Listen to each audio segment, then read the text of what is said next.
Bonsoir, on y arrive. Donc, Patrick Godin, expert comptable, commissaire aux comptes.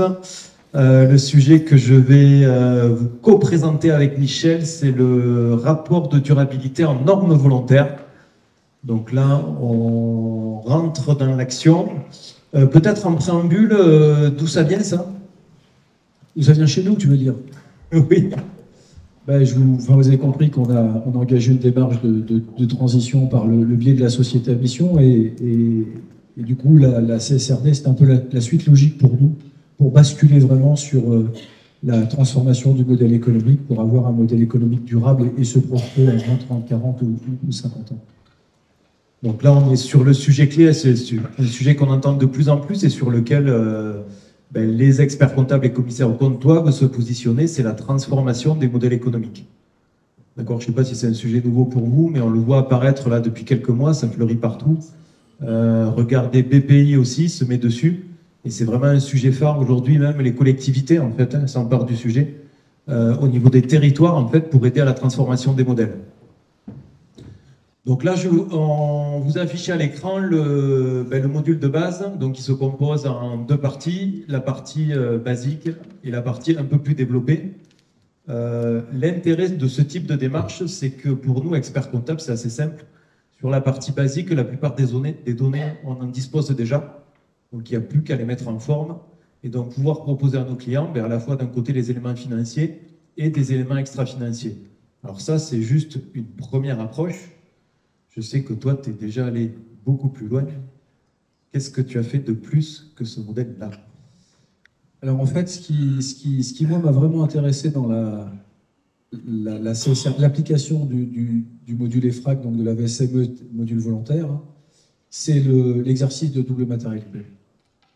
C'est-à-dire d'aller creuser réellement en quoi notre modèle économique, nos activités ont un impact sur les autres parties prenantes et en quoi ces parties prenantes peuvent avoir un impact sur notre modèle économique. Donc très bêtement, si je ne fais pas ça, mais c'est pour vous expliquer de façon la plus pédagogique possible, si je faisais du savon à la lavande, comme j'achète de la lavande pour faire du savon, j'ai un impact sur la lavande puisque je consomme de la lavande. Et à contrario, si demain le changement climatique vient changer le nombre de lavandes, le poids de lavande ou les kilos de lavande en France, parce que dans le sud, il n'y a plus de lavande, parce que ça s'est réchauffé, où il y a 60 jours de canicule par an, je vais avoir un problème. Et donc, la double matérialité, c'est l'impact que va avoir la lavande sur mon activité. Alors, c'est vrai qu'au début, c'est un exercice qui peut paraître assez compliqué, mais derrière, c'est un exercice qui vous permet de traiter sur l'ensemble des ESRS que vous connaissez, sur l'environnement, le social et la gouvernance. Ça vous permet d'avoir une vision stratégique. Et si on fait un petit zoom, c'est aussi ça que je voulais vous dire, sur ce que vous voyez ici, en haut à droite, puisque vous avez la matérialité d'impact que vous voyez sur la gauche, qui va de 0 à 12 en termes d'impact du plus ou moins fort. En bas, la matérialité financière. Donc normalement, ce que l'on trouve en haut à droite, c'est ce qui va avoir le plus d'impact. En tout cas, ce qu'on trouve sur la partie haute, à la fois d'impact matériel et à la fois d'impact financier.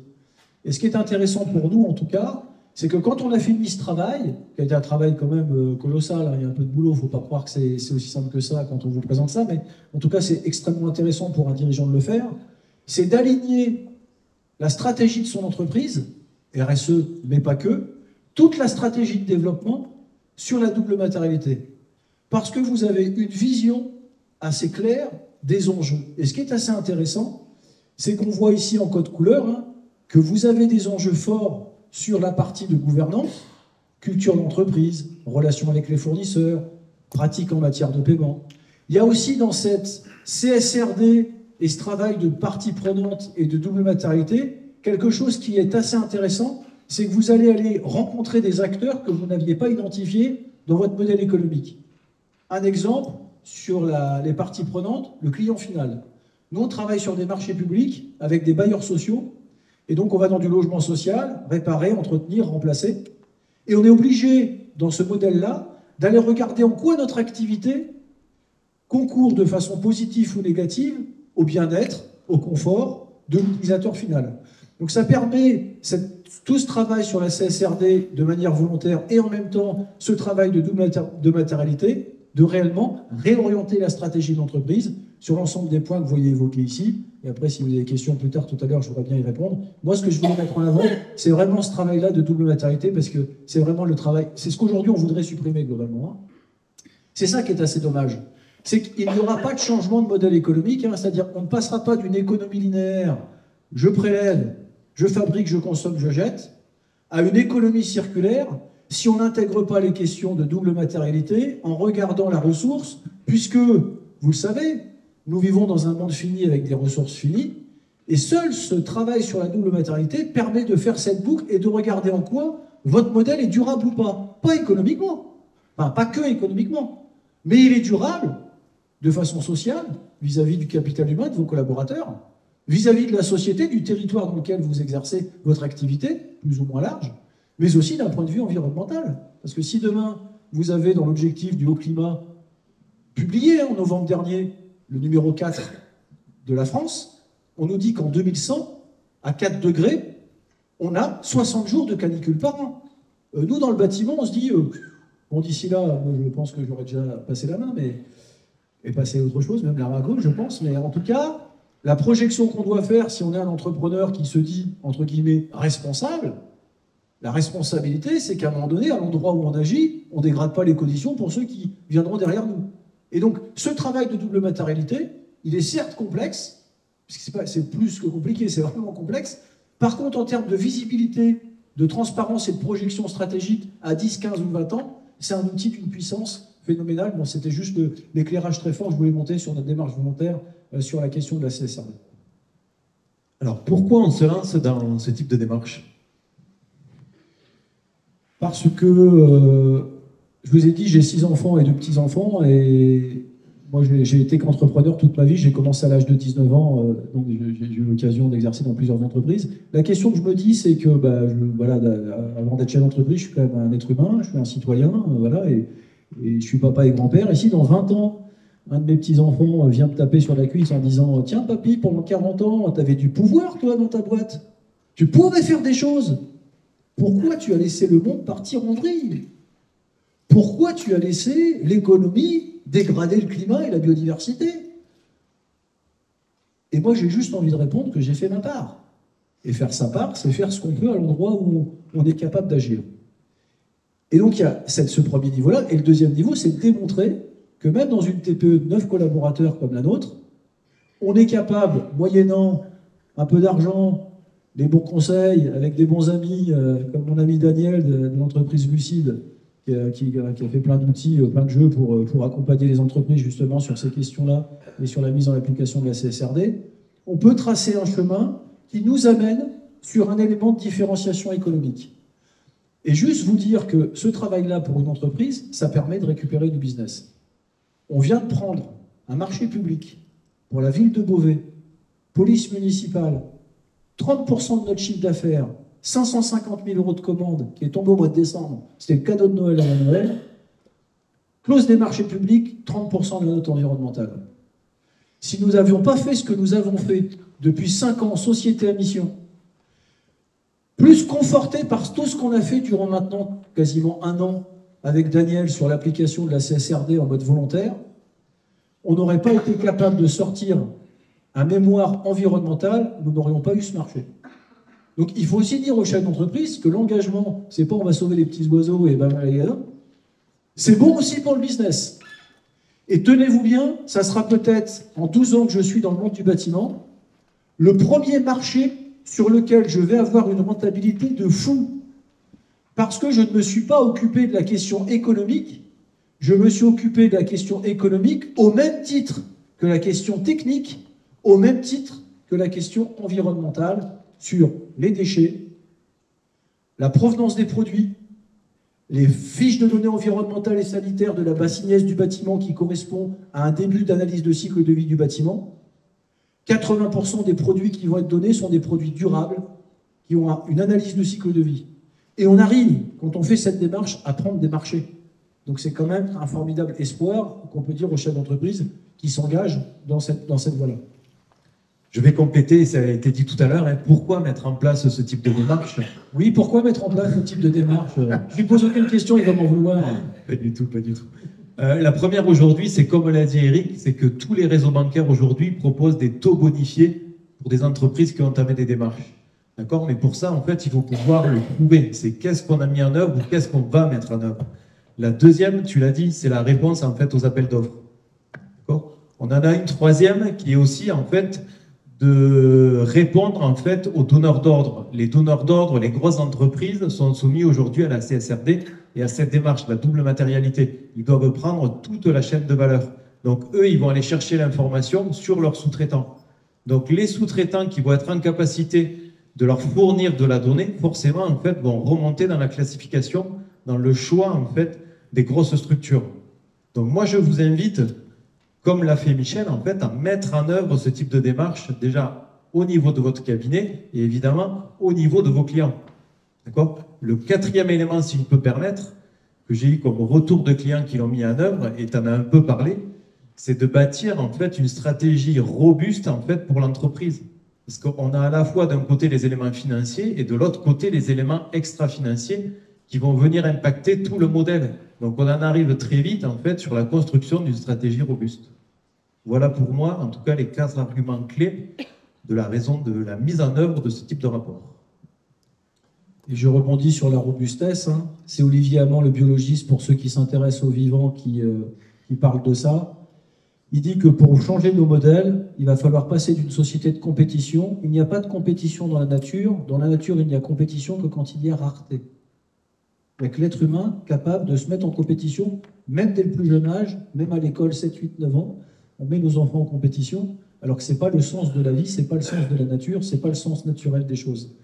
Il y a compétition que quand il y a rareté. Nous, il y a compétition pour avoir compétition. Donc, il faudrait passer d'un modèle de compétition à un modèle de coopération. Et là, en plus, c'est une main tendue pour vous. Parce que mince, qui mieux qu'un expert comptable ou un commissaire aux comptes doit coopérer avec ses clients? On n'est pas dans une relation de client à fournisseur. Vous ne pouvez pas être dans cette relation-là. Vous ne pouvez pas aborder un dirigeant de PME que sous l'axe de la compétition et de l'offre économique que vous lui faites. Vous devez l'accompagner pour qu'il puisse répondre aux enjeux de demain et assurer la durabilité de sa boîte. Vous avez donc une place demain à réfléchir à cette question de la coopération. Et pour rebondir sur ton deuxième sujet, sur la question de la robustesse, il dit la chose suivante: dans la nature, on ne mesure pas la performance. C'est une invention de l'homme. On mesure la robustesse. Le vivant, par essence, il n'est pas performant, il est robuste. Juste un exemple très rapide. Vous prenez le panneau photovoltaïque, qui est de couleur noire, c'est entre 40 et 70%, selon sa fabrication et d'où il vient, de performance quand le soleil est au zénith à midi. Vous prenez une feuille dans la nature, dans un environnement constant à température ambiante, photosynthèse, 24 heures sur 24, performance 2%. Mais effectivement, c'est robuste et c'est durable. Parce que la vie a 4,5 milliards d'années d'expérience, nous, 300 000 ans depuis qu'on est arrivé sur cette Terre. Et donc, vraiment, la CSRD amène à passer nos modèles économiques de la compétition à la coopération vis-à-vis des parties prenantes et à la vision de la durabilité en sortant de la performance économique et de cette performance pour regarder comment on va être robuste et on sera capable de vivre dans 10 ans, dans 20 ans et dans 30 ans. Alors, ce rapport.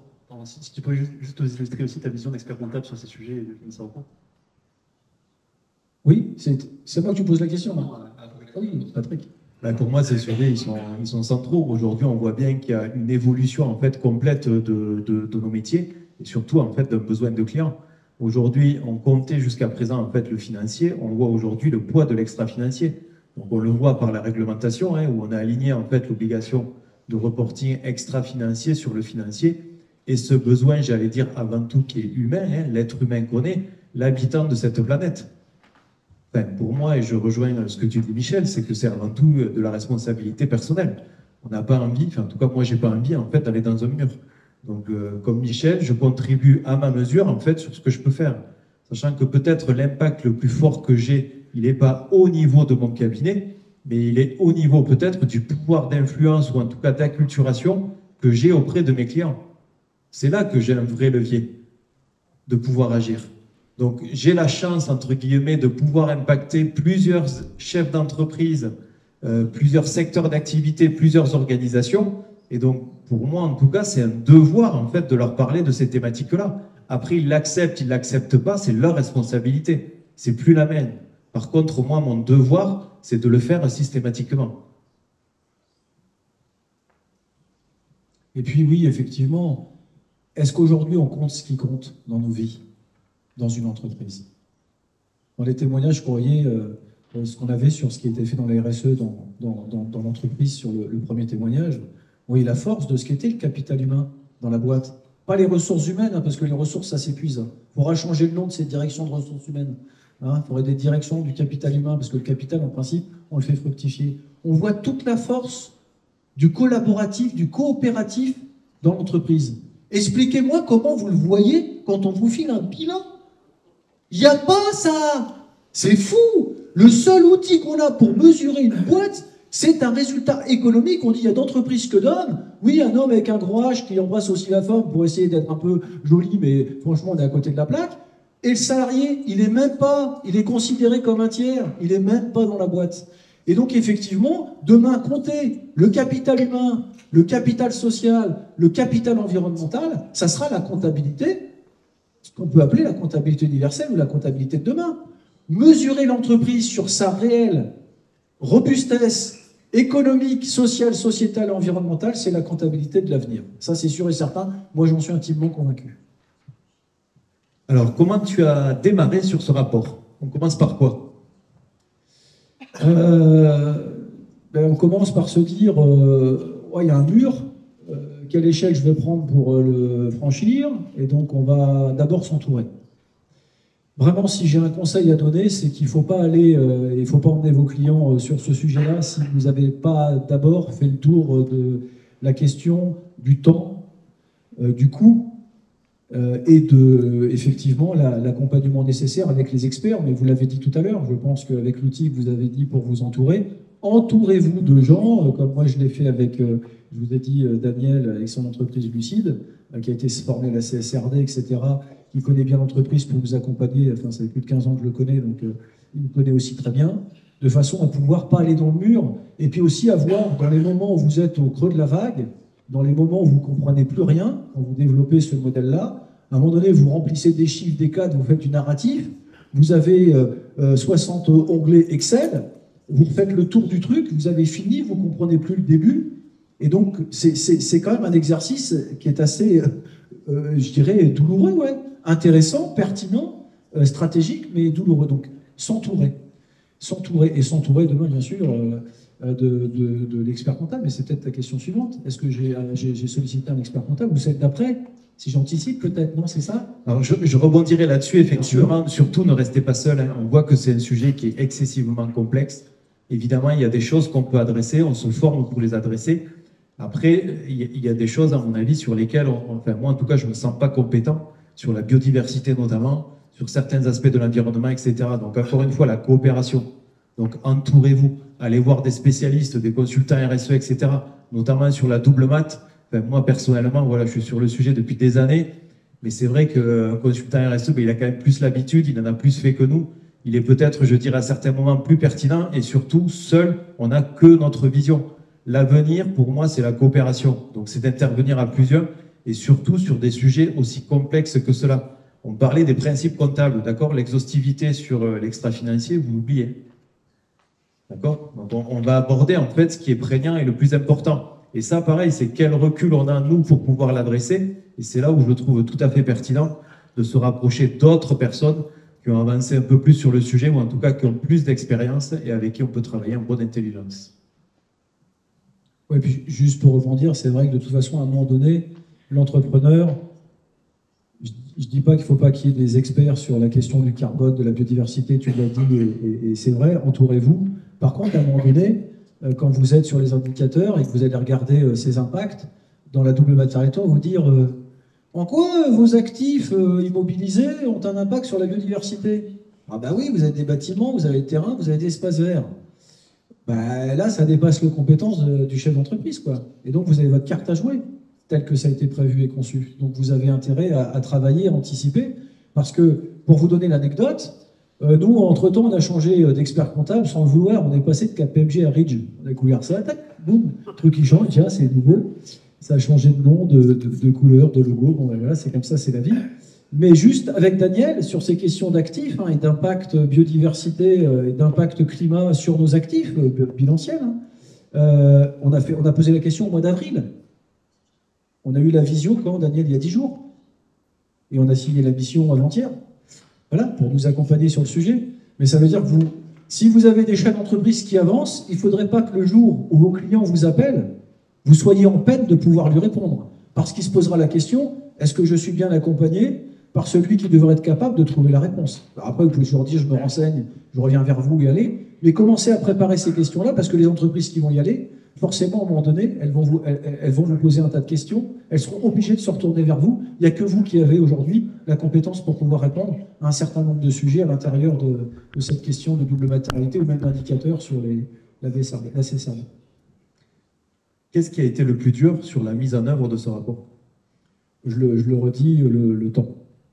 Le temps à y consacrer, il faut accepter de sortir sur des demi-journées complètes de son activité pour pouvoir se concentrer. Tout le narratif, la vision systémique, on n'est pas du tout habitué à avoir une vision systémique et écosystémique on est dans la complexité de notre environnement. Et donc ça demande de devoir acquérir pour le dirigeant des nouvelles compétences aussi, comme vous. Hein. Bravo, franchement, tout ce que vous faites en formation, tous les outils formidables.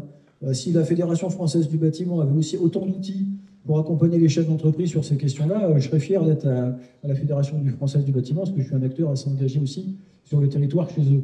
En tout cas, voilà, vous avez tous les outils. Mais effectivement, aussi accepter en humilité, après 30 ans de chef d'entreprise, de rien savoir. De rien savoir sur le climat, de rien savoir sur le vivant et la biodiversité, et donc d'entrer dans une démarche de formation. Donc vous avez parlé beaucoup d'outils, je vous ai parlé des outils d'accompagnement des consultants comme Daniel, mais avec Lucide et tous les jeux qu'il a fait, jeux amorces et son jeu de cartes, parce que c'est comme la fresque, hein, ça permet de démystifier des sujets à traiter, mais aussi, moi j'ai dû me former à la biodiversité, donc il y a un outil qui est sympa, qui est fait par le CNED, hein, le Centre national d'études à distance, et qui est gratuit. Ça s'appelle BABA, climat et biodiversité. Je vous invite à le faire si vous avez envie de traiter ces sujets-là. Vous aurez un badge à la fin d'éco-citoyen, ça vous prendra 7 heures de votre vie, mais vous allez un peu comprendre les enjeux auxquels on a essayé de vous sensibiliser ce soir sur ces questions-là. Et puis après, quand on veut rentrer dans le vif du sujet, il faut aller plus loin. Et donc là, sur la question de la biodiversité, j'ai dû aller dans une association parisienne, parce qu'il n'y a pas encore de choses assez structurées, qui s'appelle Engage, avec Jérôme Cohen, qui a fait plein de propositions pour le climat au Conseil économique et social environnemental, qui a été lancé en grande pompe il y a de 5 ans et demi. Et là, j'ai pu réellement entrer dans le vif du sujet, parce qu'avoir une politique stratégique sur la question de la biodiversité dans le secteur du bâtiment, je peux vous dire que ce n'est pas simple. Donc il a dû aller apprendre à se former, à comprendre les enjeux, à lire beaucoup, et puis surtout à avoir un plan d'action pour sa boîte. Mais pour ça, il faut comprendre les dépendances, il faut comprendre les impacts, il faut comprendre les risques pour pouvoir passer à l'action. Donc c'est un nouveau cheminement de compréhension pour les chefs d'entreprise. Un conseil pour ceux qui aimeraient se lancer sur la mise en place de ce rapport? Allez manger et déjeuner avec votre expert comptable et votre commissaire aux comptes, puis demandez-lui comment il va vous accompagner. Je pense que ce serait le meilleur conseil que je vous donnerais. Ça veut dire que le conseil, je vous le donne à vous-même. Causez de ce sujet-là à vos clients, parce que vous pouvez les mettre dans le bon chemin pour les années qui viennent en termes de durabilité. C'est un service que vous leur rendrez si vous êtes capable demain de les accompagner sur la CSRD. Vraiment. Vous rendrez service aux entrepreneurs et à leur entreprise. Merci Michel. Merci à toi. Merci à tous les deux pour cette belle présentation.